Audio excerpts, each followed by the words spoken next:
السلام علیکم۔ امید کرتا ہوں آپ سب خیریت سے ہوں گے۔ ایک نئے لیکچر کے ساتھ حاضر ہوئے ہیں جی۔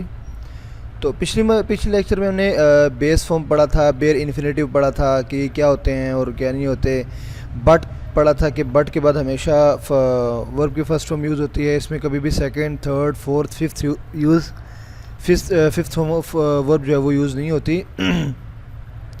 اس کے بعد کچھ تھوڑے بہت الفاظ پڑھے تھے، 1 2 3 4 5 6 کچھ ایسے ہیں جو کہ میں نے مینشن کر دیے ہیں۔ باقی انشاءاللہ اور بھی مزید اگر ذہن میں ہوں گے تو انشاءاللہ میں آپ کو جو ہے وہ بتا دوں گا۔ لیکن یہ ہے کہ start, stop, avoid, keep, help, ان کے بعد ہمیشہ جو ہے وہ آئی این جی والی فارم آتی ہے۔ یہ لیکچر اگر آپ کو نہیں ملے تو انشاءاللہ پیچھے لیکچر اپلوڈ کر دیے گئے ہیں، آپ اس میں دیکھ لیجئے گا انشاءاللہ۔ تو پھر آتا ہے جی پرنسپل ورب کیا ہوتے ہیں۔ پرنسپل ورب that verb who recognize the tense of a sentence called principal verb۔ ایسا ورب جو کسی بھی سنٹینس کا ٹینس پہچاننے میں مدد کرے اس کو پرنسپل ورب کہتے ہیں۔ ایسا ورب جو کسی بھی سنٹینس کا ٹینس پہچاننے میں مدد کرے اس کو پرنسپل ورب کہتے ہیں۔ یہ نیچے میں نے آپ کو ایک لکھ دیا ہوا ہے ایک sentence, Asad went to fetch her mother medicine۔ Asad اپنی ماں کی دوائی لینے گیا۔ اب یہ جو وینٹ ہے اس سے ہم نے جو ہے نا وہ ٹینس کو پہچانا ہے، تو اس کی وجہ سے اس کو جو ہے نا پرنسپل ورب کہیں گے۔ کیا کہیں گے؟ پرنسپل ورب کہیں گے، کیونکہ اسد سبجیکٹ ہے، وینٹ ورب ہے۔ تو امید کرتا ہوں انشاءاللہ آپ کو پرنسپل ورب کی سمجھ آ گئی ہوگی۔ پھر آتا ہے جی کمپاؤنڈ ورڈ۔ کمپاؤنڈ ورڈ کون سے ہوتے ہیں جی؟ The word that are to be considered only one are called compound word. The words that are two but considered only one called compound word۔ ایسے الفاظ جو کہ دکھنے میں تو دو ہوتے ہیں لیکن وہ ایک ہی کنسیڈر کیا جاتا ہے، جس کو کمپاؤنڈ ورڈ کہتے ہیں۔ یہ نیچے آپ کے سامنے کچھ میں نے الفاظ لکھ بھی دیے ہیں، سمجھ آ گئی ہوگی کہ ایسے الفاظ جو دکھنے میں دو ہوتے ہیں لیکن ایک کنسیڈر کیا جاتا ہے اس کو کمپاؤنڈ ورڈ کہتے ہیں۔ مثلا لانگ ٹرم ہے، یہ دو الفاظ کنسیڈر کیے جاتے ہیں لیکن یہ دکھنے میں تو یہ دو الفاظ ہے لیکن یہ ایک لفظ کنسیڈر کیا جاتا ہے۔ جیسے دوسرا ہے اینی ہاؤ۔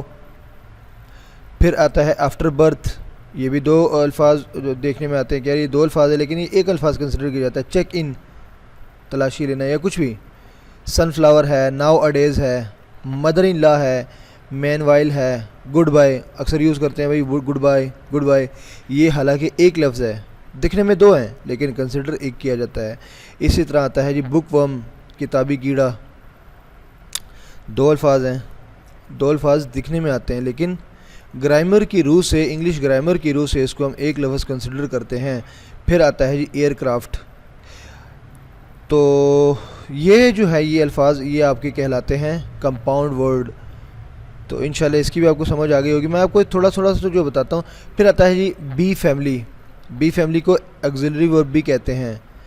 بی فیملی کو ایگزیلری وربز بھی کہتے ہیں۔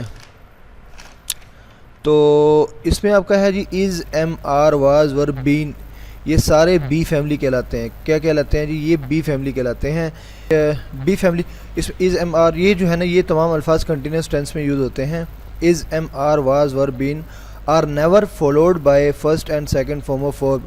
ان کے بعد کبھی بھی ہمیشہ فرسٹ فارم اور سیکنڈ فارم یوز نہیں ہوگی، یاد رکھیے گا۔ Is, M, are, was, were, been کے بعد کبھی بھی فرسٹ فارم اور سیکنڈ فارم یوز نہیں ہوگی۔ یہ گرامر کا رول ہے، گرامر کا اصول ہے یہ کہ از کے بعد بھی کبھی بھی فرسٹ فارم یا سیکنڈ فارم یوز نہیں ہوگی۔ ایم کے بعد بھی فرسٹ فارم اور سیکنڈ فارم جو ہے وہ یوز نہیں ہوگی۔ آر کے بعد بھی کبھی بھی فرسٹ فارم اور سیکنڈ فارم یوز نہیں ہوگی۔ واز، ور، بین، تو یہ ان الفاظ کے بعد کبھی بھی جو ہے نا وہ فرسٹ فارم اور سیکنڈ فارم یوز نہیں ہوگی۔ اس کو اپنی ذہن میں بٹھا لیجئے گا۔ پھر ایک چھوٹا سا ایک ہے وہ ایک رول ہے گرامر کا کہ ان تین الفاظ کے بعد کبھی بھی ود نہیں آئے گا، ٹو آئے گا ہمیشہ۔ ان کے بعد کبھی بھی ود نہیں آئے گا، ان کے بعد ہمیشہ ٹو آئے گا۔ ناؤن ہے، انگیج ہے، میری ہے۔ ہم کہتے ہیں نا ہی میری یا ہی انگیجڈ یا انگیج ود ہز سن یا فلانا جو بھی ہے یا فیملی میں، لیکن ہم یہ غلط العام بولتے ہیں کہ یار ہم یہ اس کے ساتھ ود لگا دیتے ہیں، میری ود کزن، میری ود یا انگیج ود کزن، یہ ود نہیں آئے گا یہاں پہ، 2 آئے گا. ٹھیک ہو گیا. یہ چھوٹے چھوٹے میں آپ کو تھوڑی بہت اگر یہ کنسیپٹ بتاتا ہوں, کوئی رول وغیرہ بتاتا ہوں, تو انشاءاللہ یہ آپ کو بہت زیادہ ہیلپ آؤٹ کریں گے گرامر کی روح سے, آپ کے پیپر کی روح سے. تو انشاءاللہ اس کو کبھی بھی جو ہے وہ اگنور مت کیجیے گا. یہ بڑے ہیلپ آؤٹ کرتے ہیں, بہت بہت زیادہ ہیلپ آؤٹ کرتے ہیں یہ چیزیں, اور یہ بہت میٹر کرتی ہیں یہ چیزیں. کسی بھی اگر آپ نے کوئی ایسے لکھنا ہے, اگر آپ اس چیز کو دیکھیں گے, ان چیز کو اگر آپ اپنے ذہن میں بٹھائیں گے کہ یار اگر میں یہ الفاظ لکھوں گا, اس کے بعد اگر میں فرسٹ فارم لکھوں گا یا سیکنڈ فارم لکھوں گا, تو وہ ایگزامینر آپ کو اس کو دیکھتے ہی غلط کنسیڈر کر دے گا کہ یار یہ تو غلط ہے, اس نے اس ایم آر کے بعد کیسے جو ہے وہ فرسٹ فارم یا سیکنڈ فارم لگا دیا ہے. کبھی بھی نہیں لگا سکتے اس میں.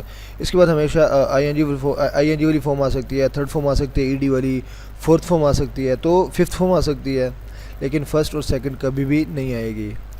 تو امید کرتا ہوں انشاءاللہ آپ کو میرے لیکچر کی سمجھ آتی ہوگی, آپ اس کو جو ہے وہ لائک کرتے ہوں گے, اس کو جو ہے وہ پسند کرتے ہوں گے, حوصلہ افزائی کیجیے گا انشاءاللہ. اور اگر کوئی کویشچن وغیرہ ہو تو انشاءاللہ میں حاضر ہوں. اپنا خیال رکھیے گا. اللہ حافظ.